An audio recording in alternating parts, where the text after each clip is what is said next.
एटावद् मन्दिरम्। तपसा चीयते ब्रह्म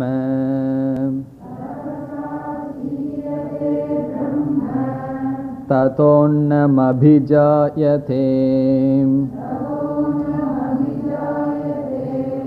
अन्नात् प्राणो मनः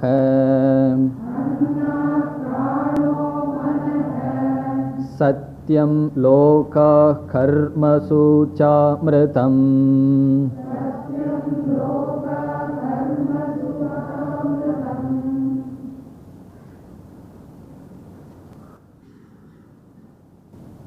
यत्तदद्रेश्यम् अग्राह्यम् अगोत्रम् என்ற மந்திரத்தில் பராவித்யா எப்படிப்பட்டது என்று கூறப்பட்டது. அத்ரேஷ்யம் அக்ராஹ்யம் ரூபமான பரம்பொருளை பற்றிய அறிவே பராவித்யா என்று சொல்லப்பட்டது. இந்த பரம்பொருளினுடைய லட்சணத்தில் பூதயோனி என்று ஒரு லட்சணம் வந்தது. அந்த பூதயோனி என்ற சப்தமானது லட்சணமானது 7வது மந்திரத்தில் விளக்கப்பட்டது. பூதயோனி என்றால் உபாதான காரணம். எப்படி பிரம்மமானது அக்ஷரமானது இந்த பிரபஞ்சத்திற்கு உபாதான காரணம். 3 உதாரணங்கள் கொடுத்து இந்த 3 உதாரணத்திலும் உபாதான காரணமும் நிமித்த காரணமும் ஒரே தத்துவம் என்பது காட்டப்பட்டது. சிலந்தியானது தன்னுடைய வளைக்கு எப்படி உபாதான நிமித்த காரணமாக இருக்கிறதோ, பூமியிலிருந்து தோன்றிய மரம் செடி கொடிகளுக்கு பூமி எப்படி உபாதான நிமித்த காரணமோ, உடலிலிருந்து தோன்றிய ரோமங்களுக்கு எப்படி உடல் நிமித்த உபாதான காரணமோ, அதுபோல் அக்ஷர பிரம்மமானது ஜெகத்திற்கு பிரிவுபடாத உபாதான நிமித்த காரணம் என்று கூறப்பட்டது. அதை தொடர்ந்து இந்த சிருஷ்டியானது எப்படி தோன்றியது, சிருஷ்டியினுடைய லட்சணம் படிப்படியாக 8வது மந்திரத்தில் கூறப்பட்டது. முதல் படி என்ன? தபசா சீயதே பிரம்ம. முதலில் பரம்பொருளானது சிருஷ்டிக்க வேண்டும் என்ற இச்சை தபம் செய்தது, சங்கல்பத்தை செய்தது. சங்கல்பத்தை தொடர்ந்து என்ன வந்தது? அன்னம் அபிஜாயதே. சென்ற வகுப்பில் அன்னம் என்ற சொல்லுக்கு நாம் பார்த்த பொருள் சிருஷ்டிக்கு தயாராக இருக்கின்ற நிலை வந்தது. எது? பிரம்மமானது எதனுடன்? நாமரூபத்துடன் அல்லது மாயையுடன். அக்ஷரமானது மாயையுடன் சிருஷ்டிக்கு தயாராக இருக்கின்ற நிலையை அடைந்தது. அதற்கு அடுத்தது என்ன தோன்றியது? அன்னாத் பிராணக. பிராணக என்ற சொல்லுக்கு சூக்ஷ்ம பிரபஞ்சம் என்று பார்த்தோம். முதலில் பிரம்மன் தயாராக இருக்கின்ற நிலைக்கு வந்து, பிறகு சூக்ஷ்ம பூதங்கள் சூக்ஷ்ம பிரபஞ்சம் சிருஷ்டிக்கப்பட்டது. பிறகு மனக சூக்ஷ்ம சரீரங்கள் சிருஷ்டிக்கப்பட்டது. சத்தியம், பிறகு ஸ்தூல பூதங்கள் சிருஷ்டிக்கப்பட்டது. லோகாகா 17 லோகங்கள் ஸ்தூல பிரபஞ்சங்கள் சிருஷ்டிக்கப்பட்டது. இந்த ஸ்தூல பிரபஞ்சத்திலிருந்து ஸ்தூல சரீரங்கள் சிருஷ்டிக்கப்பட்டது என்று நாம் புரிந்து கொள்ள வேண்டும். ஸ்தூல சரீரம் சூக்ஷ்ம சரீரத்தை உடைய ஜீவன் என்ன செய்வான்? இந்த பிரபஞ்சத்திற்குள் வந்ததற்கு பிறகு செயல்களை செய்வான், கர்மங்கள் தோன்றும். ஆகவே கர்மாசு என்றால் கர்மங்கள் தோன்றின. அந்த கர்மங்களிலிருந்து என்ன தோன்றும்?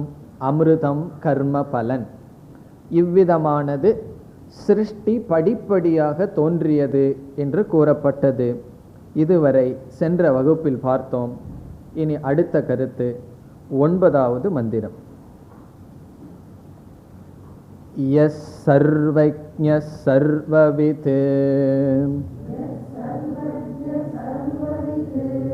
யஸ்ய ஞானமயம் தபஹ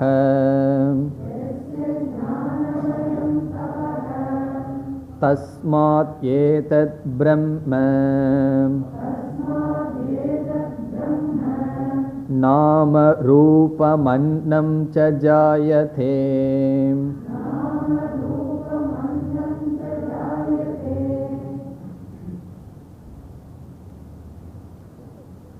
ஒரு காரணம் காரியமாக மாற வேண்டுமென்றால் இரண்டு காரணங்கள் தேவை என்று பார்த்தோம்.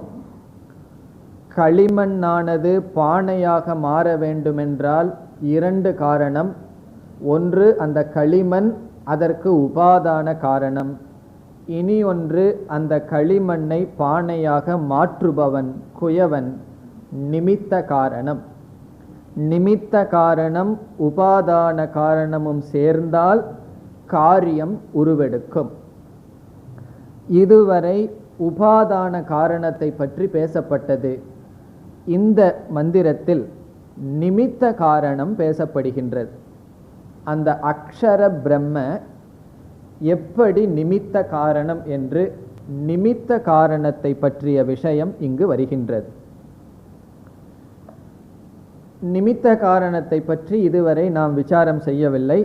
இப்பொழுதுதான் நாம் விசாரம் செய்ய வேண்டும்.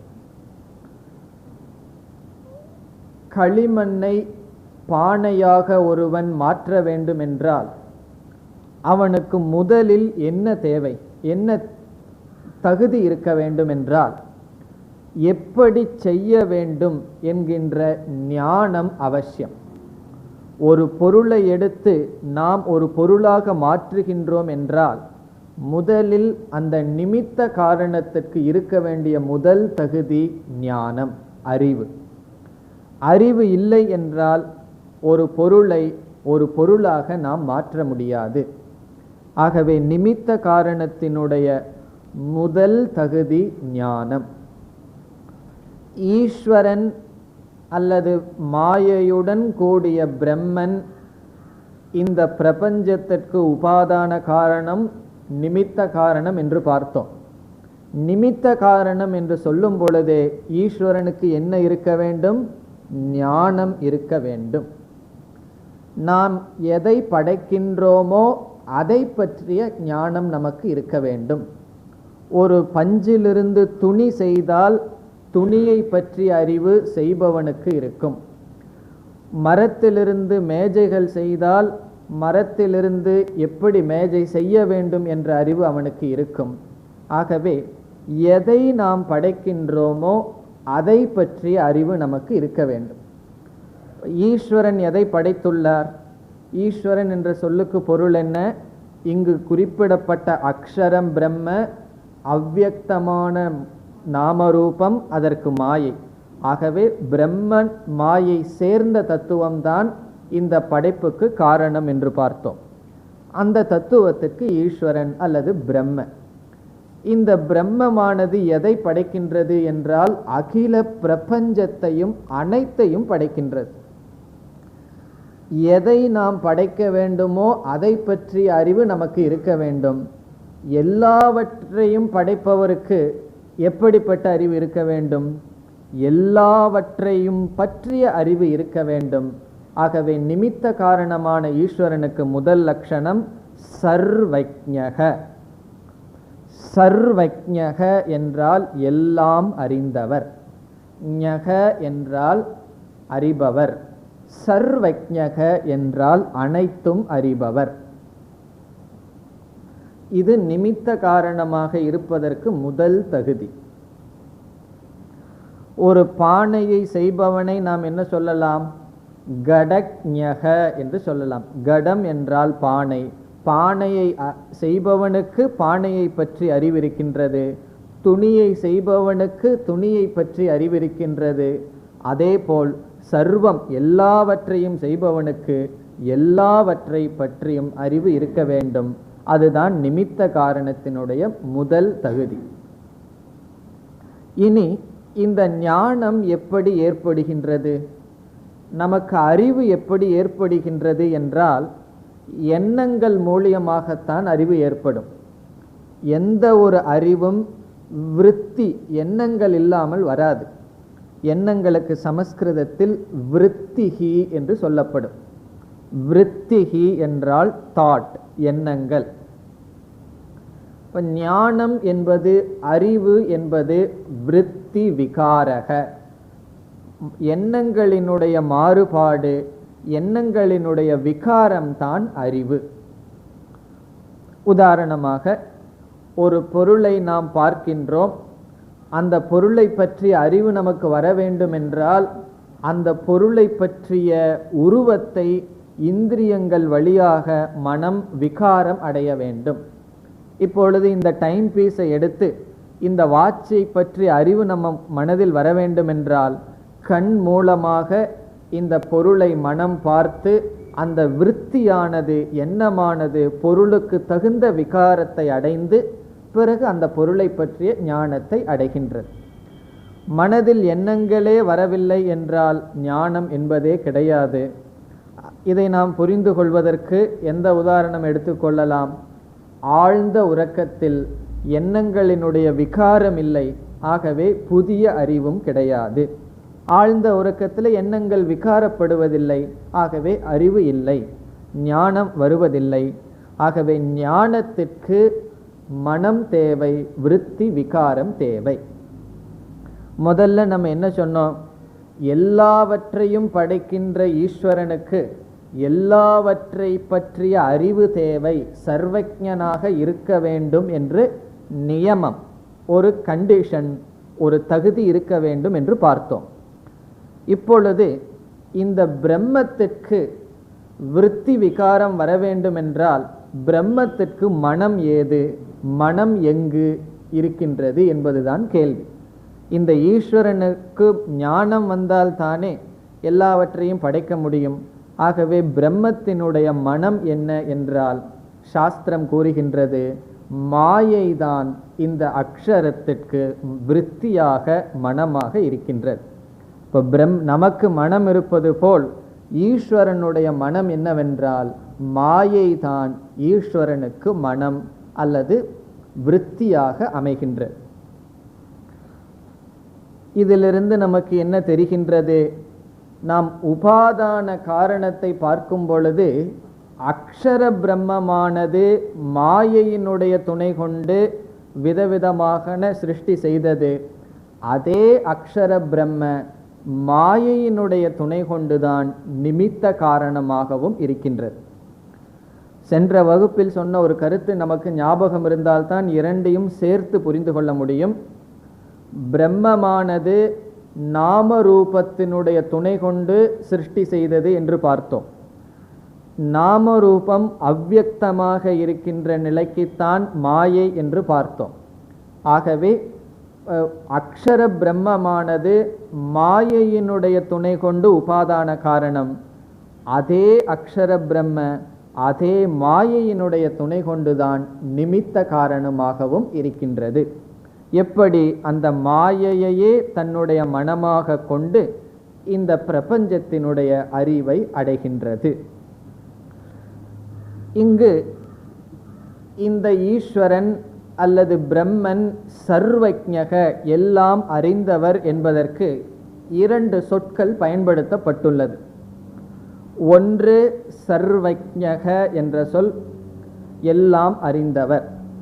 இனி ஒரு சொல் சர்வவித் என்று இரண்டு சொற்கள் இங்கு பயன்படுத்தப்பட்டுள்ளது. சர்வஜ்ஞக, சர்வவித், இதனுடைய பொருள் எல்லாம் அறிந்தவர் என்றுதான் பொருள். சர்வஜ்ஞக என்று சொன்னாலும் சர்வவித் என்று சொன்னாலும் ஒரே பொருள், அனைத்தும் அறிபவர். சர்வஜ்ஞகன்னு சொன்னா சர்வம் ஜானாதி, சர்வவித் என்றால் சர்வம் வேத்தி, பொருள் ஒன்றுதான். ஆனால் இங்கு நாம் பார்க்கின்ற விளக்கம் வேறுபடுகின்றது. சர்வஜ்ஞக என்ற சொல்லுக்கு சாமான்யமான ஞானம் என்று பொருள், அல்லது பராவித்யினுடைய அடிப்படையில் சர்வஜ்ஞக. காரண ஞானத்தின் அடிப்படையில் சர்வஜ்ஞக. சர்வவித் என்றால் காரியத்தினுடைய ஞானத்தின் அடிப்படையில் சர்வவித். எல்லா காரியத்தையும் அறிந்தால் சர்வவித், காரணத்தை மட்டும் அறிந்தால் சர்வஜ்ஞக. ஒரு உதாரணம் பார்த்தால் நமக்கு புரிந்துவிடும். ஒரு குயவன் விதவிதமான பானைகள் செய்து வைத்துள்ளான். ஒரு 20 விதமான பானைகள் செய்துள்ளான். நாம் அங்கு செல்கின்றோம். ஏதோ ஒரு பானையை வாங்குவதற்காக செல்கின்றோம். சென்றதற்கு பிறகு குயவன் கூறுகின்றான், ஒவ்வொரு பானையும் ஒவ்வொரு வர்ணம் இடப்பட்டுள்ளது. அவன் கூறுகின்றான், இங்கு இருக்கின்ற பானைகள் எல்லாமே களிமண்ணில் செய்தது என்று கூறுகின்றான். இப்பொழுது நாம் அந்த 20 பானையினுடைய அடிப்படையில் சர்வஜ்ஞனாக இருக்கின்றோம். எப்படி? எல்லாவற்றுக்கும் காரணம் களிமண் என்ற ஞானம் வந்து விட்டது. இது சாமானிய ஞானம் அல்லது காரண ஞானம். நமக்கு இப்போ என்ன அறிவு வந்தாச்சு? சர்வஜ்ஞங்கிற ஸ்டேட்டஸ் நமக்கு வந்தாச்சு. காரணம் எல்லாமே ஒரே காரணத்தினால் ஆனது. ஆனால் நமக்கு தெரியுமா ஒவ்வொரு பானையிலையும் எவ்வளவு தண்ணீர் லிட்டர் கொள்ளும் என்பது அறிவெல்லாம் நமக்கு கிடையாது. ஒவ்வொரு பானையை பிரித்து நமக்கு தெரியாது. இது யாருக்கு தெரியும்? அந்த 20 பானையை செய்தவனுக்கு தெரியும். அந்த 20 பானையை செய்தவனுக்கும் இது எல்லாம் களிமண்ணுன்னு தெரியும். அவனும் சர்வஜ்ஞன். ஆனால் நம்மையை விட ஒரு அறிவு அதிகமாக இருக்கின்றது. ஒவ்வொரு காரியத்தை பற்றிய அறிவும் அவனுக்கு இருக்கின்றது. ஆகவே அவன் சர்வவித். சர்வவித் என்றால் ஒவ்வொரு காரியத்தையும் அறிவான். நாம் ஒவ்வொரு காரியத்தையும் அறிஞ்சிக்க முடியாது. காரணத்தை தெரிஞ்சுக்கிறோம், அவ்வளவுதான். தேவையான காரியத்தை வாங்கிட்டு வந்துடுறோம். ஆகவே சர்வஜ்ஞக என்றால் எல்லா காரணங்களையும் காரணத்தை அறிபவன். சர்வவித் என்றால் ஒவ்வொரு காரியத்தையும் அறிபவர். இதுவும் நிமித்த காரணத்தினுடைய லட்சணம். நிமித்த காரணமாக இருப்பவர் அவர் சர்வஜ்ஞனாகவும் இருக்க வேண்டும், சர்வவித்தாகவும் இருப்பார். ஆகவே அக்ஷர பிரம்ம நிமித்த காரணம் என்றால் என்ன சொல்லலாம்? சர்வஜ்ஞக சர்வவித். சர்வஜ்ஞக என்றால் சாமானிய ஞானம், காரண ஞானம் உடையவர். சர்வவித் என்றால் ஒவ்வொரு காரியத்தையும் அறிபவர். இனி நாம் மந்திரத்திற்குள் செல்லலாம். யக சர்வஜ்ஞக. யக என்றால் யார், எந்த அக்ஷர தத்துவமானது, ஈஸ்வர தத்துவமானது, ஈஸ்வரனானவர் யார்? சர்வஜ்ஞக. இப்போ நமக்கு புரியும். சர்வஜ்ஞக என்றால் எல்லாவற்றையும் அறிபவரோ, எல்லா காரணத்தையும் அறிபவரோ. சர்வவித் காரியத்தையும் அறிபவரோ. காரியத்தை பற்றிய ஞானம் அபராவித்யா, காரணத்தை பற்றிய ஞானம் பராவித்யா. ஆகவே பராவித்யா அபராவித்யா அனைத்தையும் எவர் அறிந்தவரோ, பிறகு யஸ்ய ஞானமயம் தபக. சென்ற மந்திரத்தில் தபசா சீயதே பிரம்ம என்று சொல்லப்பட்டது. அந்த தபஸ் இங்கு விளக்கப்படுகின்றது ஞானமயம் தபக. அங்கு தபஸ் என்ற சொல் இங்கு ஞானமயம். ஞானமயம் என்றால் சங்கல்பம் செய்வது. இதை இவ்விதம் சிருஷ்டி செய்யலாம் என்று தீர்மானம் செய்வதுதான் ஞானமயம் தபக. இதை இவ்விதம் செய்யலாம் என்று மனதில் எண்ணுவதுதான் அந்த ஈஸ்வரனுடைய அக்ஷரத்தினுடைய தபஸ். இங்க தபசா சீயதே, தபத்தினால் தபம் மூலமான சங்கல்பம் செய்தார் என்று சொல்லப்பட்டது. விருத்தி விகாரம், இப்படி சிருஷ்டி செய்யலாம் என்று எண்ணுவதுதான் தபஸ். இங்கும் ஒரு விசேஷம் இருக்கின்றது. பரம்பொருள் தபத்தினால் விருத்தியினாலேயே சிருஷ்டித்தார் என்று சொல்வதிலிருந்து ஒரு முக்கியமான கருத்து நமக்கு கிடைக்கின்றது. நாம் ஒரு பொருளை உண்மையாகவே சிருஷ்டி செய்ய வேண்டுமென்றால் நாம் எண்ணத்தினால் சிருஷ்டி செய்ய முடியாது. ஆனால் ஒரு பொய்யான சிருஷ்டியானது எண்ணத்தினால் செய்யலாம். நாம் எண்ணங்களை கொண்டே ஒரு உலகத்தை படைக்கலாம். அதை நாம் எப்பொழுது செய்வோம்? கனவு காணும் பொழுது ஒரு சிருஷ்டியை நாம் செய்கின்றோம். எப்படிப்பட்ட சிருஷ்டி? விதவிதமான பிரபஞ்சம் தோன்றுகின்றது, மனிதர்கள் தோன்றுகின்றார்கள். அந்த பொருள்களுக்கெல்லாம் உபாதான நிமித்த காரணமாக இருப்பது யார்? நம்முடைய எண்ணங்கள். நம்முடைய எண்ணங்களிலேயே பல மனிதர்களை சிருஷ்டிக்கின்றோம், நம்மளையும் சிருஷ்டிக்கின்றோம், விவகாரத்தை செய்கின்றோம். ஆகவே கனவுக்கு நாம் என்ன செய்கின்றோம்? எண்ணங்களே கனவாக மாற்றுகின்றோம். ஒரு பொய்யான சிருஷ்டி வர வேண்டுமென்றால் அது சங்கல்பத்திலிருந்து வரலாம். நமக்கு ஜாகிரத் பிரபஞ்சத்துக்கு வந்ததற்கு பிறகு கனவு எப்படி பொய்யோ அதேபோல் ஈஸ்வரனுடைய கனவுதான் நம்முடைய ஜாகிரத் பிரபஞ்சம். இப்போ ஈஸ்வரனுடைய கனவுக்குள்ள நம்ம உட்கார்ந்துட்டு இருக்கோம். நம்முடைய கனவு என்ன? ஈஸ்வரனுடைய கனவுல தோன்றிய நாம் ஒரு கனவு பண்ணிட்டோம். ஏதோ பாடின மாதிரி பகவான் பொம்மையை செஞ்சாரு, பொம்மையும் சேர்ந்து ஒரு பொம்மை செஞ்சது போல பகவானுடைய கனவுல நம்ம தோன்றியிருக்கோம். நம்ம ஒரு கனவை உற்பத்தி செய்தது போல ஒரு பொய்யான சிருஷ்டி தேவை என்றால் அது சங்கல்பத்தினாலேயே நாம் செய்து விடலாம். ஆகவே யாருடைய தபம் ஞானமயமாக இருக்கின்றதோ, எந்த ஈஸ்வரன் சர்வஜனாகவும் சர்வவித்தாகவும் இருக்கிறாரோ, எவருடைய தபஸ் வெறும் சங்கல்பமாக இருக்கின்றதோ அந்த அப்படிப்பட்ட இரண்டாவது வரி தஸ்மாத், அப்படிப்பட்ட பிரம்மத்திடமிருந்து, அப்படிப்பட்ட ஈஸ்வரனிடமிருந்து என்னென்னலாம் தோன்றியது என்று சொல்லப்படுகின்றது. ஏதத் பிரம்ம ஜாயதே. தஸ்மாத் என்றால் அந்த பிரம்மத்திடமிருந்து. எந்த பிரம்மத்திடமிருந்து? முதல் சொன்ன லட்சணமான சர்வஜனாகவும் சர்வவித்தாகவும் ஞானமயமாக தபத்தை உடைய அந்த பிரம்மத்திடமிருந்து என்ன வந்தது? ஏதத் பிரம்ம. இங்கு ஏதத் பிரம்ம என்றால் இந்த சூக்ஷ்ம சரீர அபிமானி, சூக்ஷ்ம பிரபஞ்ச அபிமானியான ஹிரண்ய கர்ப்பன் ஜாயதே தோன்றினார். இந்த இரண்டாவது வரியில பிரம்மங்கிற வார்த்தை அக்ஷர பிரம்மத்திலிருந்து தோன்றிய பிரம்ம. அதாவது இந்த உபநிஷத்தினுடைய முதல் வார்த்தை பிரம்மா தேவானாம் பிரதம சம்பபூவன் சொல்லப்பட்டது. அந்த பிரம்மா ஹிரண்ய கர்ப்பக என்று சொல்லப்படுகிறது. அதற்கு விளக்கம் சூக்ஷ்ம பிரபஞ்ச சிருஷ்டி, அதற்கு அபிமான தேவதை தோன்றியது. பிறகு என்ன தோன்றியது? நாம ரூபம், விதவிதமான பெயர்கள் நாம. அந்த பெயர்களெல்லாம் எதற்கு? ரூபம், விதவிதமான ரூபம், விதவிதமான உருவங்கள், வடிவங்கள். பிறகு என்ன தோன்றின? அன்னம். இந்த இடத்துல அன்னம் என்றால் சாப்பிட்ற அன்னம் தான். சென்ற ஸ்லோகத்தில் அன்னம்னா வேறொரு பொருள் பார்த்தோம், சிருஷ்டிக்கு தயாராக இருக்கின்ற நிலை.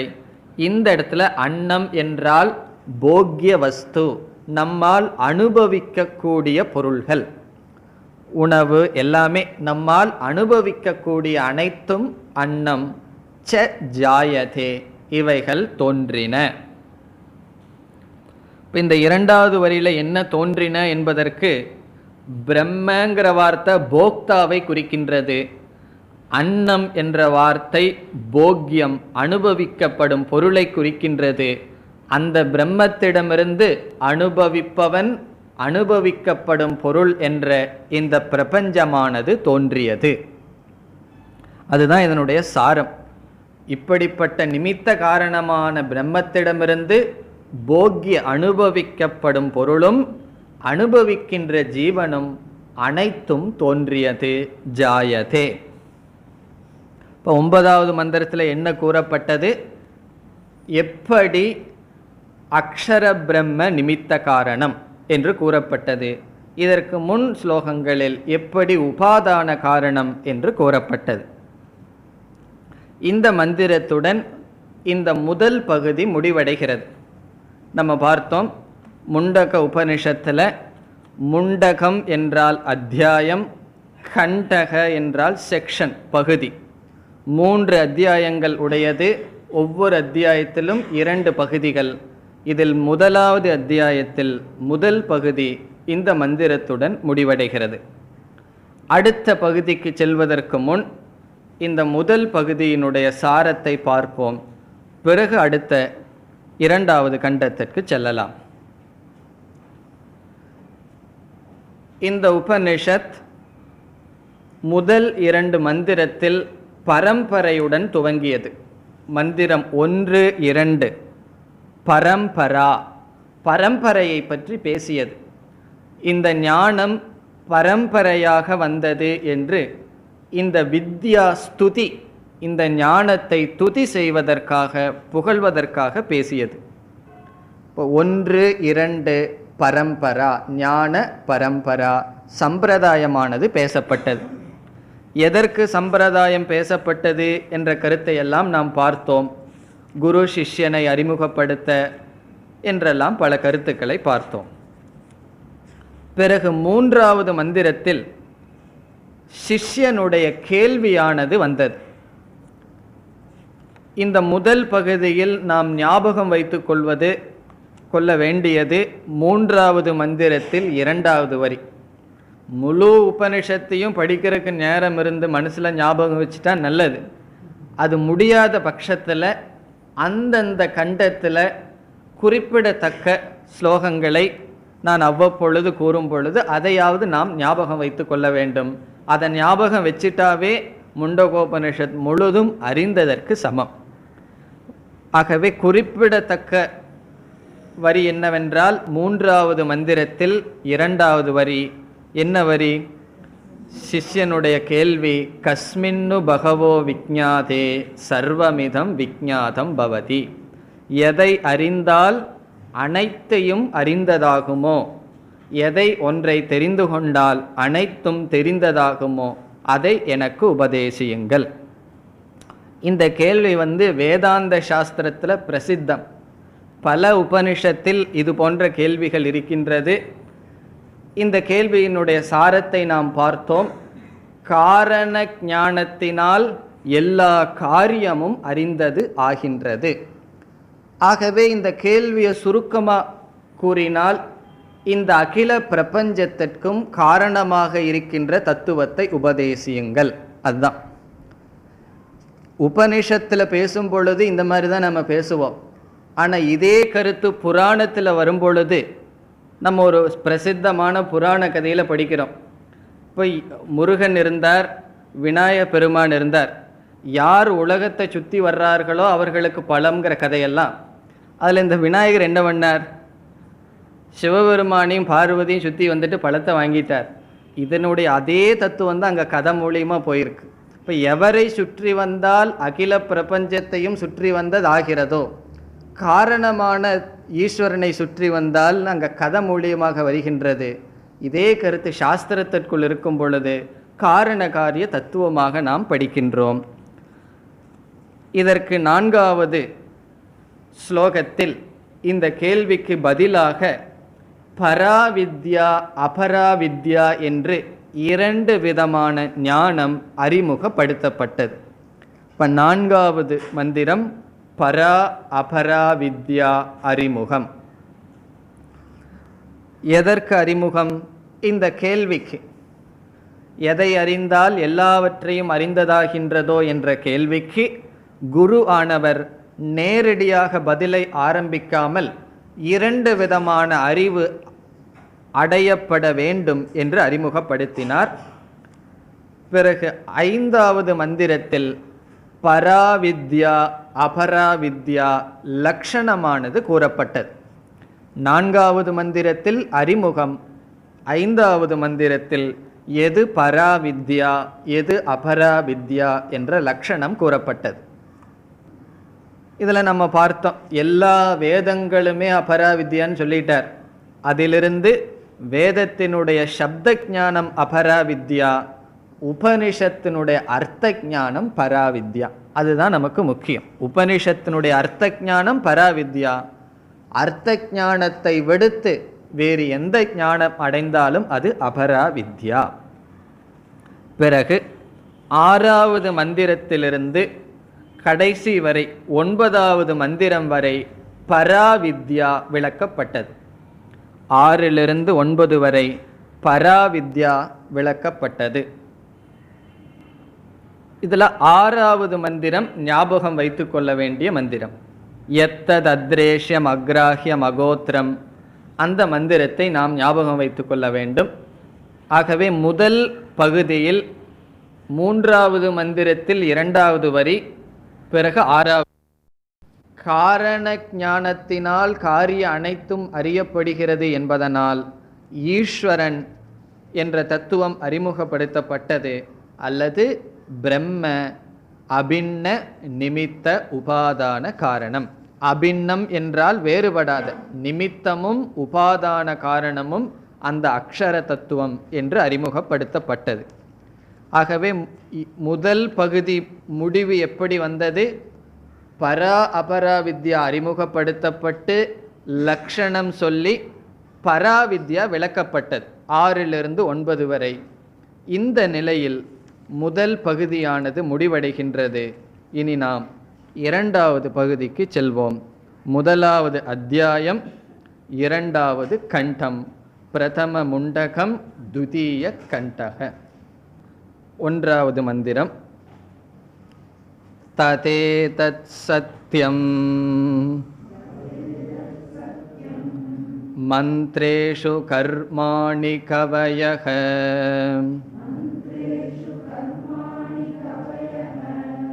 யான்யபஷ்யம்ஸ்தானி த்ரேதாயாம் பகுதா சந்ததானி. யான்யபஷ்யம்ஸ்தானி த்ரேதாயாம் பகுதா சந்ததானி. தான்யாச்சரத நியதம் சத்யகாமாஹ.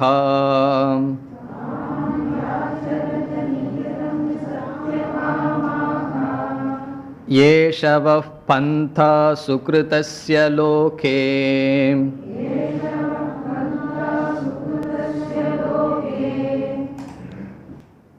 இந்த பகுதியில் அபராவித்யா விளக்கப்படுகின்றது. இந்த பகுதியில்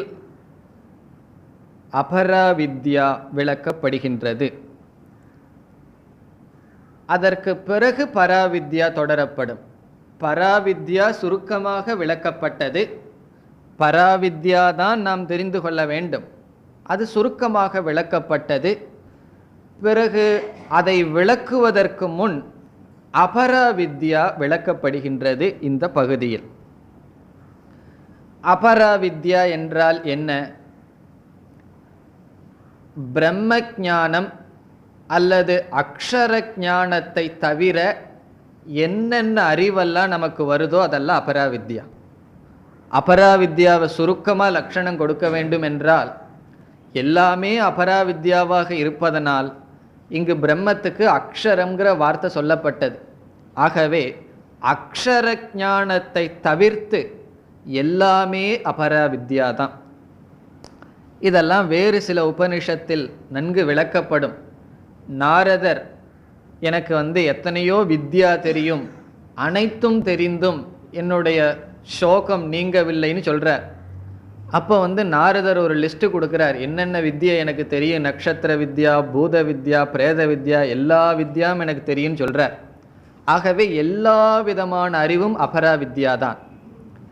பிரம்ம ஞானம் அக்ஷர ஞானம் மட்டும் பராவித்யா.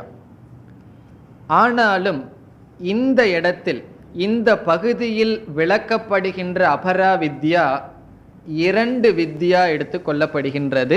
2 அபராவித்யா எடுத்துக்கொண்டு விளக்கப்படுகின்றது. ஒன்று கர்ம, இனி ஒன்று உபாசனம். கர்ம உபாசனம். ஆகவே இந்த பகுதியில் முதல் நம்முடைய கருத்து என்ன? கர்ம உபாசனம் பற்றிய விளக்கம். இவைகள் என்ன? கர்ம உபாசனம் இரண்டும் அபராவித்யா. எல்லாமே அபராவித்யாவாக இருந்தாலும் இந்த இரண்டு அபராவித்யா இங்கு எடுத்துக்கொண்டு விளக்கம் கொடுக்கப்படுகிறது.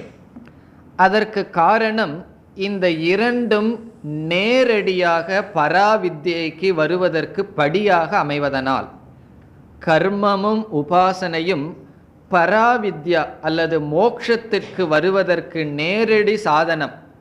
மோட்சத்திற்கு நேரடி சாதனம் அல்ல, மோட்சத்திற்கு வருவதற்கு நேரடி சாதனமாக இருப்பதனால் இந்த இரண்டும் இங்கு எடுத்துக்கொள்ளப்படுகின்றது. கர்ம என்றால் என்ன? உபாசனம் என்றால் என்ன? கர்ம என்றால் ஷரீரத்தினாலும் வாக்கினாலும் செய்யப்படுகின்ற செயல்கள். காயிக வாச்சிக வியாபாரம். வியாபாரம் என்றால் ஆக்டிவிட்டி, செயல்கள். உபாசனம் என்றால் மானச வியாபாரம், மனதில் செய்யப்படுகின்ற செயல்கள். ஜபம், தியானம், இவைகளெல்லாம் உபாசனம். இந்த இடத்துல குறிப்பா கர்ம என்ற சொல், நம்ம சாப்பிட்றோம், நடந்து போகிறோம், இந்த மாதிரி சாதாரண செயலும் கர்மன்னு சொல்லலாம்.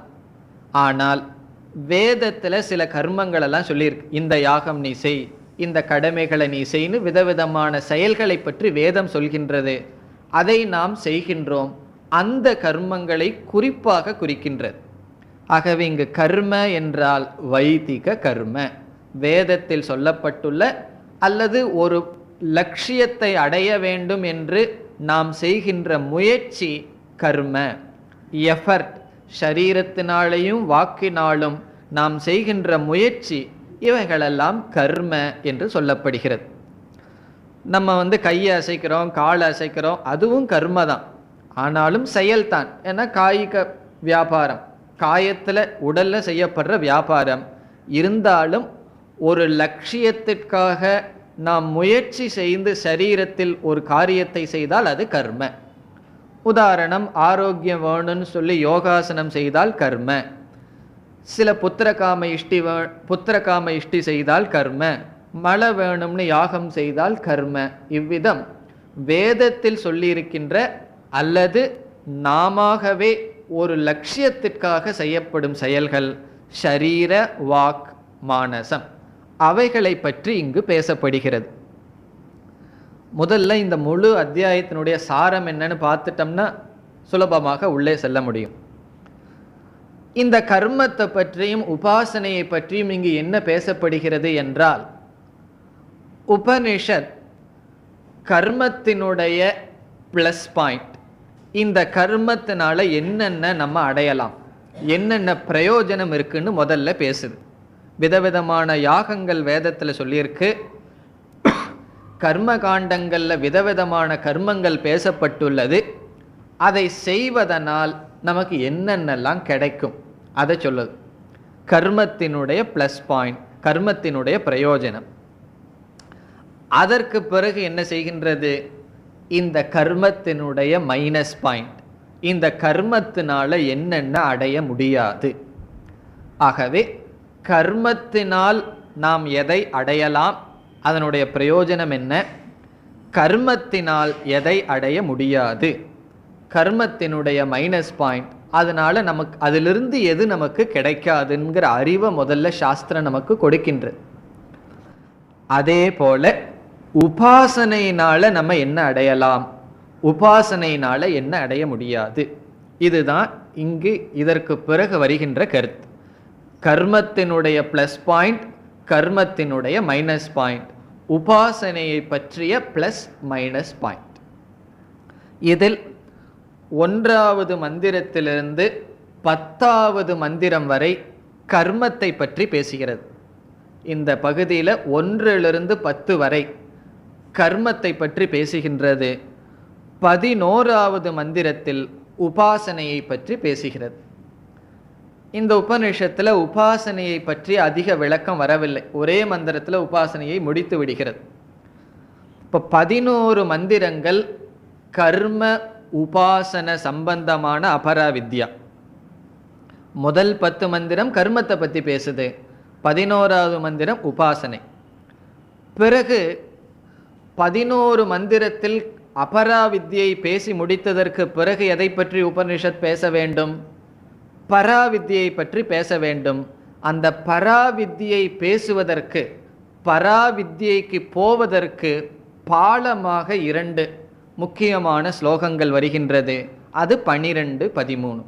இப்போ 12, 13 மந்திரங்கள் அபராவித்யிலிருந்து பராவித்யைக்கு பாலமாக அமையும். பரீட்சலோகான் அந்த ஸ்லோகம் துவங்கும். இந்த 13 மந்திரங்களை கொண்டதுதான் இந்த பகுதி. இந்த முதல் 10 மந்திரம் நம்ம என்ன பார்த்தோம்? கர்மத்தை பற்றி பேசுகிறது என்று பார்த்தோம். அதில் 1 - 6 வரை கர்மத்தினுடைய ப்ளஸ் பாயிண்ட், கர்மத்தினுடைய பிரயோஜனம் பேசப்படுகின்றது. 1 - 10 வரை கர்மத்தை பற்றிய விசாரம். அதில் 1 - 6 வரை கர்மத்தினுடைய பிரயோஜனம். இந்த கர்மத்தினால என்னென்னலாம் நம்ம அடையலாம். பிறகு 7 முதல் 10 வரை கர்ம நிந்தா, இந்த கர்மத்தினால் நமக்கு என்ன பிரயோஜனம் கிடைக்காது என்று பேசுகிறது. பிறகு 11வது மந்திரத்தில் ஒரே மந்திரத்தில் உபாசனையை பற்றி எல்லா கருத்தையும் பேசி முடிச்சிருது. இனி நம்ம கர்மத்தினுடைய ப்ளஸ் பாயிண்ட் என்ன, கர்மத்தினுடைய பிரயோஜனம் என்ன, அதனால் எதை அடைய முடியாது, அதே போல் உபாசனையினால் எதை அடைய முடியும் எதை அடைய முடியாதுன்னு தெரிஞ்சதற்கு பிறகு இந்த மந்திரத்துக்குள்ளே செல்லலாம். இந்த கர்மம் செய்கிறதுனால என்ன பலன்? 3 பலன் கர்மத்திற்கு இருக்கின்றது. இந்த கர்மமானது நமக்கு 3 விதமான பலன் கொடுக்கும். கர்மம்னா ஆக்டிவிட்டிஸ், செயல்கள், முயற்சி செய்து செய்யப்படுகின்ற செயல்கள். நம்ம வீட்டில் சும்மா உட்காராம காலையிலிருந்து சாயந்தரத்து வரைக்கும் ஊரெல்லாம் சுற்றி கஷ்டப்பட்டு எதையாவது நம்ம செஞ்சிட்டு இருந்தோம்னா முதல்ல நமக்கு என்ன கிடைக்கும்னா பணம் கிடைக்கும், சம்பாதிப்போம். சில பேர் அப்படி தானே சம்பாதிக்கிறார்கள். எப்படி சம்பாதிக்கிறார்கள்? செயல் செய்து, முயற்சி செய்து. ஆகவே முயற்சி செய்து கர்மத்தினால் நமக்கு கிடைக்கின்ற முதல் பிரயோஜனம் இகலோக ஐஸ்வர்யம், இகலோக பலம், தனம், கிரகம், ஆரோக்கியம் முதலிய இந்த உலகத்தில் நல்ல பொருள்களெல்லாம் அடையப்படும். அர்த்த காமத்திற்கான பொருள்களை கர்மத்தினால் அடையலாம். இப்போ ஒருவர் எனக்கு பொருள் ரொம்ப வேணும், டிவி வேணும், வீடு வேணும், இது போல் பொருளெல்லாம் வேணும்னு சொன்னால் அவருக்கு நம்ம என்ன அட்வைஸ் பண்ணணும்? தயவு செய்து இந்த நேரத்துக்கு உபனிஷத் கிளாஸுக்கு வர வேண்டாம், போய் வேறு ஏதாவது வேலை செஞ்சால் பொருள் கிடைக்கும். ஆகவே பொருள் வேண்டும் என்றால் முயற்சி செய்ய வேண்டும், கர்மத்தில் ஈடுபட வேண்டும். இங்கே ஞான விவகாரம் பண்ணிகிட்டு இருந்தால் பொருள் கிடைக்காது. அதனால் நம்ம உபனிஷத் படித்தா இருக்கிற பொருள் போகுமே தவிர புதுசாக கிடைக்காது. பொருள் போதும்னு சொல்கிறவர்களுக்குத்தான் ஞான விவகாரம். ஆகவே கர்மத்தினுடைய முதல் பயன், செயலினுடைய முதல் பயன் இகலோக பலம். இந்த உலகத்தில் விதவிதமான பொருள், அர்த்த காமம்னா நமக்கு இப்போ தெரியும், அர்த்தம்னா நமக்கு வாழ்க்கைக்கு தேவையான பொருளை சம்பாதிக்கலாம், இன்பத்துக்கான பொருளையும் சம்பாதிக்கலாம். அது முதல் பிரயோஜனம். பிறகு 2வது பிரயோஜனம், நம்ம வேதத்தில் ஒரு ஸ்ரத்தையோட எவ்வளவோ யாகங்கள், தானம் இவைகளெல்லாம் செஞ்சிருந்தோம் அப்படின்னா இறந்ததற்கு பிறகு ஸ்வர்க்கம் என்கின்ற பலன் சாஸ்திரம் கூறுகிறது. இப்போ பரலோக பலன் ஸ்வர்க்கம், இகலோக பலன் நமக்கு தெரிஞ்சதுதான் அர்த்த காமங்கள், பரலோக பலம் ஸ்வர்க்கம். இங்கே உபனிஷத்து அதெல்லாம் சொல்ல போகுது. கர்மத்தினுடைய பலன் சொர்க்கம். அது மட்டுமல்ல, உபனிஷத் இங்கே என்ன சொல்ல போகுது? சொர்க்கத்தில் எல்லாம் நம்மளை எப்படி ட்ரீட் பண்ணுவார்கள், எப்படி சொர்க்கத்துக்கு அழைச்சிட்டு போவாங்கன்னெல்லாம் உபனிஷத் வர்ணிக்க இருக்கின்றது. ஆகவே சொர்க்கம் 2வது பலன், இறந்ததற்கு பிறகு. 3வது பலன், இந்த கர்மத்தை, நம்மளுடைய கடமைகள், நம்மளுடைய செயல்களை லௌகிக சுகத்திற்காகவோ அல்லது பரலோக சுகத்திற்காகவோ செய்யாமல் சித்த சுத்திக்காக செய்தால் மன தூய்மை என்பது மூன்றாவது பிரயோஜனம். இப்போ மூன்றாவது கர்மத்தை கர்ம யோகமாக செய்தால் சித்த சுத்திகி அல்லது மன தூய்மை. இந்த மூன்றும் கர்மத்தினுடைய பிரயோஜனம். நாம ஏன் இந்த இடத்துல கர்மத்தை பற்றி பேசுகிறோம் என்றால், இந்த கர்மத்திற்கு சித்த சுத்திங்கிற பலன் இருக்கிறதுனால தான். இந்த கர்மத்துக்கு சித்த சுத்திங்கிற பலனே இல்லைன்னு வச்சுக்குவோம். நம்ம கடமையை செய்கிறதுனால சித்த சுத்தி வராது, வெறும் பணத்தை அடையலாம், சொர்க்கத்தை அடையலான்னு சொன்னால் கர்மத்தை பற்றி உபனிஷத் பேசவே பேசாது. கர்மத்தை பற்றி ஏன் உபனிஷத் பேசுதுன்னு சொன்னால், மோக்ஷத்திற்கு அல்லது பராவித்யாவுக்கு வருவதற்கு சித்த சுத்தி ஒரு படியாக இருப்பது அதை கர்மம் கொடுப்பதனால். ஆகவே கர்மத்தை கர்ம யோகமாக செய்தால் கர்மத்திலிருந்து நமக்கு கிடைக்கின்ற பலன் சித்த சுத்தி, மன தூய்மை.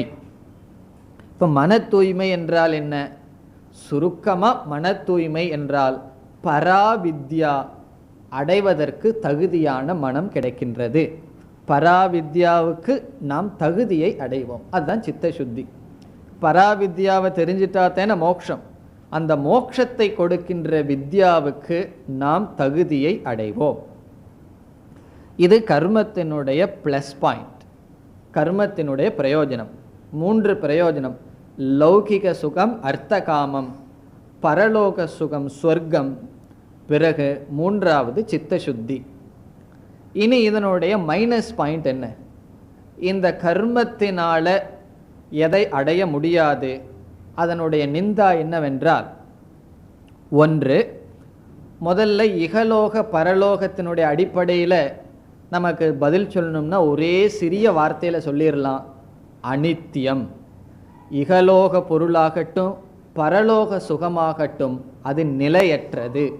இந்த கர்மத்தினால நிலையான பொருள்களை நாம் அடைய முடியாது. ஆகவே கர்மத்தினுடைய முதல் குறை அனித்திய பலம். அது இகலோக பொருளாக இருக்கட்டும் பரலோகத்தில் சென்று அனுபவிப்பதாக இருக்கட்டும், அதனுடைய முதல் குறை அனித்தியம்.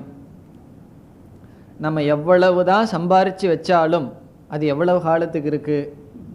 கொஞ்ச காலத்துக்கு இருக்குது. அல்லது பொருள் இருக்கும், அனுபவிக்கின்ற இந்த உடல் போயிடும். நம்ம பார்க்க போகிறோம் பரீட்சலோகான்கிற மந்திரத்தில், இந்த உடலே நம்மளுடைய கர்மத்தினுடைய வினையில் தான் வந்திருக்கு. இந்த உடலையே கர்மத்தினால சம்பாரித்து வச்சுருக்கோம். எவ்வளவு நாள்னா கொஞ்ச நாளில் இந்த கர்ம வினை தீர்ந்து விடும், உடலும் நம்மை விட்டு சென்று விடும். ஆகவே அது இகலோகத்தில் பொருளாக இருக்கட்டும் பரலோகத்துக்கு பொருளாக இருக்கட்டும், அனித்தியம் என்பதுதான் முதல் குறை. இனி இரண்டாவது, இந்த கர்ம என்னதான் கர்ம யோகமாக செய்தாலும் மோக்ஷம் என்பது இது நமக்கு கொடுக்காது. முதல்ல அடையப்படுகின்ற பொருள் அனித்தியம். இது சித்த சுத்தியை கொடுக்குமே தவிர மோக்ஷத்தை, ஞானத்தை அது கொடுக்காது. இப்போ இரண்டாவது தோஷம் அல்லது குறை மோக்ஷத்தை தராது, மன நிறைவை தராது, ஞானத்தை தராது. இது கர்மத்தினுடைய குறை. கர்மத்தினுடைய பிரயோஜனம் இகலோக பரலோக சித்த சுத்தி. இதனுடைய குறை இது அனித்திய பலம். அது இகலோகமாக இருக்கட்டும் பரலோகமாக இருக்கட்டும், பிறகு மனதை தூய்மைப்படுத்துமே தவிர மனதுக்கு அறிவை கொடுக்க முடியாது கர்மயோகம் அல்லது கர்ம. இனி நம்ம உபாசனைக்கு வருவோம். உபாசனை என்றால் என்ன? உண்மையில் உபாசனையும் ஒரு விதமான கர்மந்தான். ஆனால் என்ன, மனசளவில் செய்கிறது. ஆகவே கர்மத்துக்கு சொன்னது அப்படியே இதுக்கு நம்ம சொல்லலாம். புதுசாக நம்ம சொல்ல வேண்டிய அவசியம் இல்லை. ஒரு சிறு மாற்றம்தான் இருக்குமே தவிர அப்படியே நம்ம சொல்லலாம். சில சமயங்களில் சரீரத்தில் செய்கிறத விட மனசில் செஞ்சால் சக்தி அதிகம். இப்போ வாயில் பாராயணம் பண்ணுறதை விட மனசில் பாராயணம் பண்ணால் அதுக்கு சக்தி அதிகம்னு சொல்லி உபாசனையின் மூலமாகவும் நாம் இகலோக பரலோக பிரயோஜனத்தை அடையலாம். ஆகவே கர்மத்துக்கு சொன்னது போல உபாசனையினுடைய முதல் பிரயோஜனம் இகலோக பிரயோஜனம். அர்த்த காமத்தை உபாசனையின் மூலமாகவும் அடையலாம். செயல்லையும் அடையலாம் அல்லது உபாசனை மூலமாகவும் அடையலாம். அதிகமாக ஒருவர் படிச்சிருக்காருன்னு வச்சுக்குவோம், ரொம்ப படிக்க படிக்க ரொம்ப ஒரு மாஸ்டர் டிகிரி ஒன்று இருந்து 2-3 PhD இருந்ததுன்னு வச்சுக்குவோம். அவர் ஒரு வேலைக்கு போனார்னா அதிக சம்பளம் கிடைக்கும். இவர்னால் ஏன் இப்படி படிக்க முடிஞ்சதுன்னா அதிகமாக மானச வியாபாரம் பண்ணியிருக்கார். ஒரே இடத்துல சத்துவ குணமாக உட்காந்து படிச்சிருக்கார். அதனுடைய பிரயோஜனம் சரீரத்தில் கஷ்டப்பட்டு உழைக்கிற மேனேஜரை விட ஆஃபீஸில் அதிக பணம் கிடைக்குது. காரணம் என்ன? உபாசனையினுடைய பலன் கொஞ்சம் அதிகமாக இருக்கும். மனசில் ரொம்ப ஒரு காரியத்தை செய்யணும் அப்படின்னம்னா செய்கிறது கடினம். அப்படி செய்து விட்டால் நமக்கு என்ன கிடைக்கும்? பொருள் கிடைக்கும், இகலோக பிரயோஜனம் நமக்கு கிடைக்கும். ஆகவே கர்மத்துக்கு சொன்னது போல, ஆனால் உபாசனையாக செய்தோம்னா கொஞ்சம் அதிகமாக கிடைக்கும். கர்மத்தை விட அதிகமான பலன் கிடைக்கும். ஒன்று.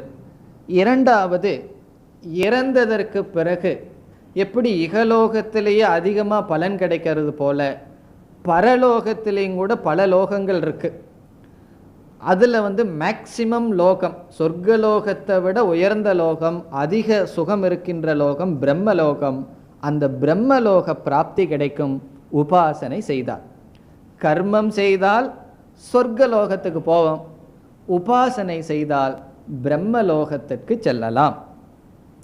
ரொம்ப படிச்சுட்டோம் அப்படின்னா ஒரு ஆஃபீஸில் மேனேஜராக இருக்கலாம், அல்லது எம்டியாக இருக்கலாம், எக்ஸிக்யூட்டிவ் டைரக்டராக இருக்கலாம். கொஞ்சம் படிச்சுட்டோம் அப்படின்னா அக்கௌண்டண்ட்டாக டைப்பிஸ்டாக இருக்கணும். அதே போல் கொஞ்சம் கர்மத்தில் நம்ம மேலே போனோம் அப்படின்னா சொர்க்கத்தில் உட்கார்ந்துட்டு இருப்போம். உபாசனையில் மேலே போனோம்னா பிரம்மலோகத்தில் போய் அனுபவிச்சுட்டு இருக்கலாம். இது பரலோக பலம். இனி மூன்றாவதாக, இந்த இகலோக பரலோக பிரயோஜனத்தை வேண்டான்னு சொல்லி நிஷ்காமமாக செய்தால் நமக்கு கர்ம யோகத்தில் சித்த சுத்தி வந்தது போல் உபாசனையில் சித்த ஒருமுகப்பாடு, சித்த ஏகாகிரம் என்பது மூன்றாவது பலன். மன ஒருமுகப்பாடு, சித்த ஏகாகிரதா, மன ஒருமுகப்பாடு. சமக தமக கேள்விப்பட்ட மாதிரி இருக்கும் உங்களுக்கு அந்த வார்த்தைகள். அதெல்லாம் நமக்கு கிடைக்கும். மன அமைதி, இந்திரிய கட்டுப்பாடு, சமாதானம், இதெல்லாம் நமக்கு கிடைக்கும். இப்போ 3 பிரயோஜனம் என்ன உபாசனையில்? உபாசனையில் முதல் பிரயோஜனம் இகலோக பரலோக பலம், கர்மத்தை விட கொஞ்சம் அதிகமாக சேலரி கிடைக்கிற மாதிரி. பரலோக பலன் கர்மத்தை விட அதிகமான பிரம்மலோகம். பிறகு மூன்றாவதாக இந்த உபாசனையை இந்த 2 பிரயோஜனம் வேண்டான்னு செஞ்சோம் அப்படின்னா மன ஒருமுகப்பாடு, மனம் குவியும், தியானம் நல்லா செய்ய முடியும். தியானத்தில் நம்மளுடைய மனம் ஒடுங்கி அமைதி அடையும். அதனால என்ன பிரயோஜனம்னா, அதனால பராவித்யைக்கு நாம் நன்கு வர முடியும். ஆகவே பராவித்யைக்கு தகுதியை கொடுப்பது மூன்றாவது பிரயோஜனம். இப்போ இதெல்லாம் தான் இதற்கு பிறகு வருகின்ற மந்திரங்களினுடைய சாரம். கர்மத்தினுடைய பிரயோஜனம், கர்மத்தினால என்ன செய்ய முடியாது. நம்ம இங்கே பாலிஷ்டு என்ன சொன்னோம்? அனித்தியம்னு சொன்னோம். ஆனால் உபனிஷத் கொஞ்சம் நிந்தனை எல்லாம் செய்யுது. கர்மத்தினுடைய பிரயோஜனத்தை கேட்டுட்டு சொர்க்கத்தில எல்லாம் நம்மளை எப்படி வைத்திருக்கிறாங்கன்னு கேட்ட உடனே நமக்கே கொஞ்சம் சபலம் வந்துடலாம். ஆகவே அவித்யாயாம் அந்தரே வர்த்தமானாகான்னு சொல்லி கர்மத்தை கொஞ்சம் நிந்தனை செய்யும் உபனிஷத். அதே போல் உபாசனையினுடைய பிரயோஜனம் இல்லை, அது மோட்சத்தை கொடுக்காது என்று நிந்தனை செய்யும். ஆகவே 11 மந்திரம் வரை கர்ம உபாசன ஸ்துதி நிந்தா. சாரமாக சொன்னால் அபரா வித்யினுடைய விளக்கம். இதற்கு பிறகு உபனிஷத் ஒரு சிறிய பாலத்தை கட்டிட்டு பராவித்யைக்குள்ளே சென்றும். அதற்கு பிறகு பூரா பராவித்யா மீண்டும் துவங்கும். இப்பொழுது முதல் மந்திரத்தினுடைய சாரத்தை பார்ப்போம். இந்த மந்திரத்தினுடைய சாரம் என்ன? முதல் மந்திரம், முதல் வார்த்தையை பாருங்கோ, ததே தத் சத்தியம். ததே தத் சத்தியம் என்றால் இங்கு கூறப்போகின்ற கருத்தானது உண்மை. கர்மத்தை பற்றி இந்த முதல் மந்திரம் பேசுது. நம்ம பார்த்தோம் 1 to 6 வரை கர்மத்தினுடைய ப்ளஸ் பாயிண்ட், கர்மத்தினுடைய பிரயோஜனம் பேசப்படுகின்றது. ததேதத் என்றால் வக்ஷ்யமான லக்ஷணம் கர்ம. இங்கு பேசப்படுகின்ற கர்மமானது, கர்மத்தை பற்றிய விஷயமானது. வக்ஷ்யமான லக்ஷணம் என்றால் இங்கு இதற்கு பிறகு 6வது ஸ்லோகம் வரை கூறப்படுகின்ற கர்மத்தை பற்றி. கர்மமானது சத்தியம் என்றால் பல அவ்யபிச்சாரி, கண்டிப்பான பலனை கொடுக்கும் தன்மை உடையது. அதாவது உபனிஷத் எப்படி ஆரம்பிக்குதுன்னா, இந்த கர்மம் ஒரு செயலை நம்ம செஞ்சோம் அப்படின்னா அது பலன் இல்லாமல் போகாது. கண்டிப்பாக கர்மம் தன்னுடைய பலனை கொடுக்கும். எப்படிப்பட்ட பலனை கொடுக்கும்? நம்ம பார்த்த 3 பலன்ல ஏதோ ஒரு பலனை கொடுக்கும். இகலோகமோ பரலோகமோ சித்த சுத்தியோ, கர்மம் ஒரு செயல் செய்தால் அது பலனை கொடுக்கும். இது எதுக்கு உபனிஷத் சொல்லுதுன்னு சொன்னால், நம்ம ஒரு சாத்தியத்தை அடையணும்னு சொன்னால் அதுக்கு சாதனம் கர்ம. அந்த சாதனத்தில் நமக்கு நம்பிக்கை வேணும். இப்போ ஒரு இடத்துக்கு நம்ம போகிறோம், புதிய ஊருக்கு போகிறோம், ஒரு பஸ்ஸில் ஏறி போகிறோம். பாதி தூரம் போகணுன்னே நமக்கு சந்தேகம் வந்துடுதுன்னு வச்சுக்குவோம். இந்த பஸ் அந்த ஊருக்கு தான் போகுதா, நான் தப்பாக ஏறிட்டேனான்னு சொன்னால் அப்போ எப்படி நம்ம பிரயாணம் பண்ண முடியும்? ஆகவே ஒரு சாதனையை நம்ம எடுத்துட்டோம் அப்படின்னா ஒரு சாத்தியத்திற்கு நமக்கு அறிவு வேண்டும். இந்த சாதனை கண்டிப்பாக அந்த சாத்தியத்தில் என்ன கொண்டு போய்விடும். ஆகவே இங்கு உபனிஷத் கர்மத்தினுடைய பலன், சொர்க்கம் முதலியவை பற்றி பேசப் போகின்றது. அதற்கு முன்னாடியே நமக்கு உபனிஷத் கூறுகின்றது, இங்கு பேசப்போகின்ற கர்மத்திற்கு நிச்சயமாக பலனுண்டு, அதில் சந்தேகம் வர வேண்டாம். ஸ்ரத்தையோடு இந்த கர்மத்தை நீங்கள் மேற்கொள்ளலாம், பலன் தேவை என்றால். ஆகவே ததேதத் சத்தியம். பிறகு கர்மத்தை பற்றியெல்லாம் இந்த மந்திரம் பேசுகின்றது. இதனுடைய விளக்கம் அடுத்த வகுப்பில் பார்ப்போம். ஓம் பூர்ணமத பூர்ணமிதம் பூர்ணாத் பூர்ணமுதச்யதே பூர்ணஸ்ய பூர்ணமாதாய பூர்ணமேவாவசிஷ்யதே. ஓம் சாந்தி சாந்தி சாந்தி.